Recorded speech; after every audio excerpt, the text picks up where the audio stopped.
UVA football has a starting quarterback, Tony Elliott, on Saturday through a press release announcing that Anthony Colandrea will be the starter in the game on Saturday night, the season opener with Richmond. And that's a surprise, let's just say.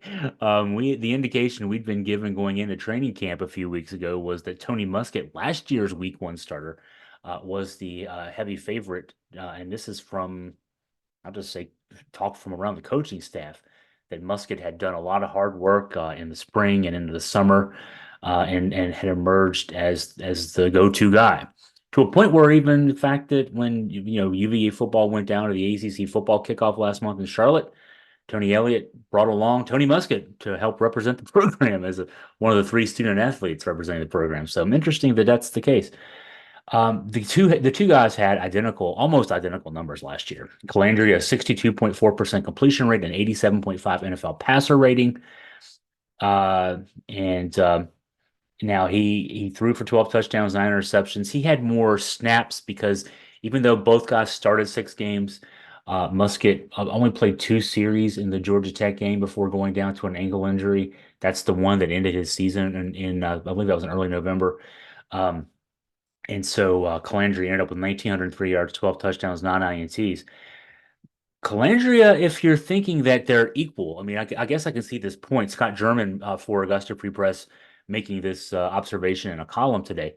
And actually, he and I discussing things the last few days on the phone, made the similar observation that if the guys were close, maybe that would tilt things in the direction of Colandrea, who's a sophomore with 3 years of eligibility, including this year left, whereas Muskett's a fifth-year senior. This is his last year as a college player. I have been leaning on the side of, hey, Muskett as a fifth year, if it's close or if he's deemed slightly better, whatever the case may be, start him. Colandrea then gets if Muskett plays well and doesn't get injured, Colandrea then gets to develop even more from a practice standpoint without using this year of eligibility. Then you got him for 3 years after this year. It's kind of, to me, that was the best of both worlds. But I can see the point that if they're close, go with the young guy because he's your future.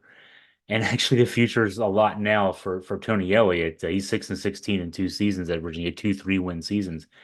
He may be thinking too with this decision. I'm the future for me isn't guaranteed. I need to win some games this year to have a future at Virginia, and that's very much a possibility. Calandria came in last year, and if you remember, I got myself in some trouble by suggesting again from word that had gotten to us from members of the coaching staff last spring that there were questions about Muskett's, ability to fit into the offense, whether or not he was the guy they really wanted to have in place. Calandria was just a true freshman, but I remember seeing him in the spring game last year and saying, "Man, that kid looked like he ran the offense better than the guy who's been in college for 4 years." I don't know that I wouldn't think about starting that kid. I got a phone call, some emails from higher ups in UVA Athletics, telling me to bugger off, basically. Um, and then Colandrea went in and played pretty well. In fact, his first career start week 2, because the first time that Muskett got injured was late in the week 1 loss down in Nashville to Tennessee. Got injured on a sack in the fourth quarter in a blowout game. And had to miss the next 3 weeks. So in Calandria's first start, the home opener against JMU, the freshman was 20 of 26, 377, 2 TDs, in a 36-35 loss. That should not have been a loss. Virginia had that game in hand late. There was a weather delay. There was the famous issue with Tony Elliott saying afterwards that weather delay was about an hour. There were thunderstorms in the Charlottesville area that delayed the game. Virginia was up by, I want to say it was a 10-point lead. And just JMU came out of the locker room, scored 2 touchdowns, took the game over. It was an 11-point lead. It was 35-24. JMU went for 2 after each of their touchdowns, didn't get. But Virginia came out flat. And after the game, Tony Elliott made the comment that the hard part for him and the coaching staff in the locker room was keeping his kids off the phones. I wrote that in a column. Use that as a critical point. And then I got blistered by the guy who's now the color commentator on the UVA radio broadcast, who got his army of minions whipped up in a frenzy on social media at me. One guy even threatening to come to my house. And then that guy got pushed into the color commentator role. So that's how things roll at UVA. Um, Colandrea had one other 300-yard passing game, and that was in the loss to Louisville in November, a game that Virginia led going into the fourth quarter. And he had 314 yards and a TD in that game. A week later, then Colandrea led Virginia to an upset of Duke, and he threw for 278 and three TDs. No INTs in that game.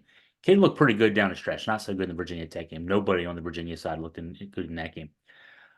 Again, Musket had come into training camp as the favorite in six starts in 2023. The Monmouth transfer had a 62.7% completion rate, 82.5 NFL passer rating. Again, very comparable to Calandria's numbers as far as the rates go. Um, so one thing I reported on around this as well when this came out on Saturday, we reported on the internal frustration that had gotten back to us over Elliott dawdling on his QB. And the concern from the coaching staff that got to us was that if it was this close and you were going to make a decision, because you have to make a decision eventually, um, why not make it sooner just so that the guy who would be the QB1 would get more snaps? When it was really a 50-50 thing, with each guy getting 50% of the snaps for the first team offense up until as of the end of last week. Maybe retarding the development perhaps of whoever Calandry in this case would be the number one guy, just in terms of, not only working with the first team offense, but also working against primarily the first team defense. That was a big concern that was related to us. And so, there was some, ill feelings internally about not making a call sooner, maybe a couple weeks out from the end of training camp, just to give the guy who would get the job more ability to build rapport with the first team offense. And I pointed out in the column that this is an issue that really has been an issue for UVA football dating back to the end of the Al Groh era. I remember I was sitting in the press box when Kevin McCabe, who was a highly touted recruit coming out of high school, he threw an interception in an early season game. It was like Akron or something like that. And Mike Rowe at this time I was still, and I'm actually going to still, I'm sure I haven't moved up. It was in 2006, I guess it was. Yeah, it would have been 2006 season. I was getting ready to say, I was sitting right there next to the coach's box in the press box, and I'm still sitting there. The cool people get to sit in the middle.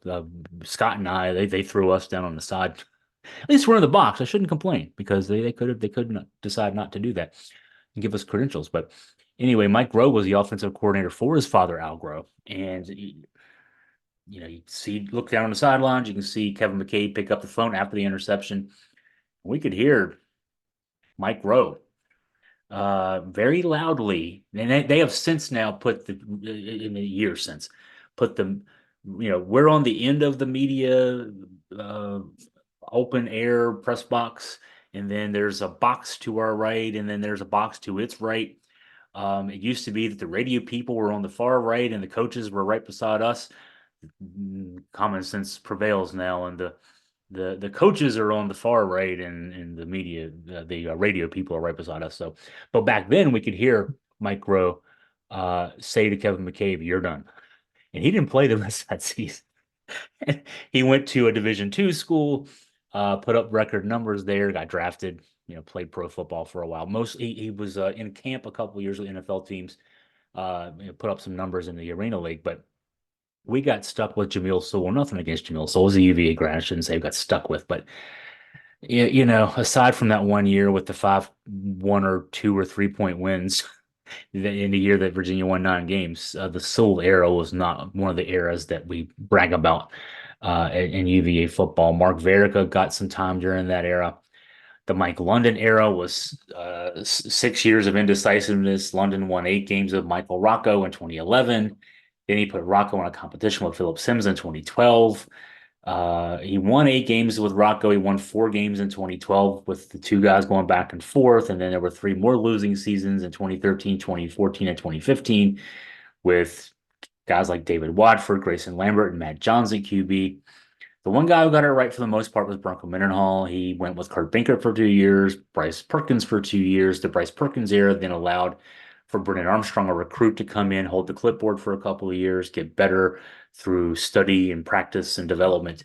And then Armstrong was quarterback for 2 years. In fact, he ended up being quarterback for 3 years, 1 year after Mendenhall left. Um, and so Bronco is the one coach in the last 20 some years to get it right. And unfortunately, it looks like uh, Tony Elliott is dooming himself by not being able to decide, just like Algro, just like Mike London, to a point where today in his press conference, his weekly press conference on Tuesday, um, he went full bore. We need both guys to be able to win games, both guys being Calandry and Musket.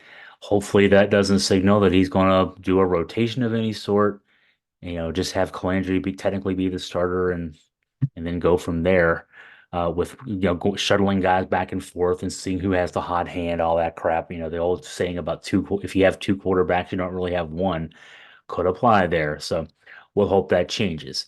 We'll have more from Tony Elliott's press conference from today, previewing the UVA Richmond game coming up on Saturday night. Scott German has a column up already this evening, and then I'll be writing some more tomorrow and Thursday, getting everybody ready for UVA Richmond, 6 o'clock Eastern time kickoff. I believe that game's probably on. It's either on ACC Nation X. There might be. I don't want to say for sure, but somebody might pick it up on your mainstream cable. Otherwise, you're reduced to watching it on the internet. Unless, there's plenty of tickets still available, I'm sure. I don't know if I expect 40,000 for UVA Richmond in year three of an era with a coaching staff that's won 3 games each of the last 2 seasons. So if you want to buy tickets, they're probably going to be pretty cheap, unfortunately. But in any case, if you have any questions for me, any comments, any observations, anything you want me to look into, story ideas, like that kind of thing, please email me at chris@augustafreepress.com.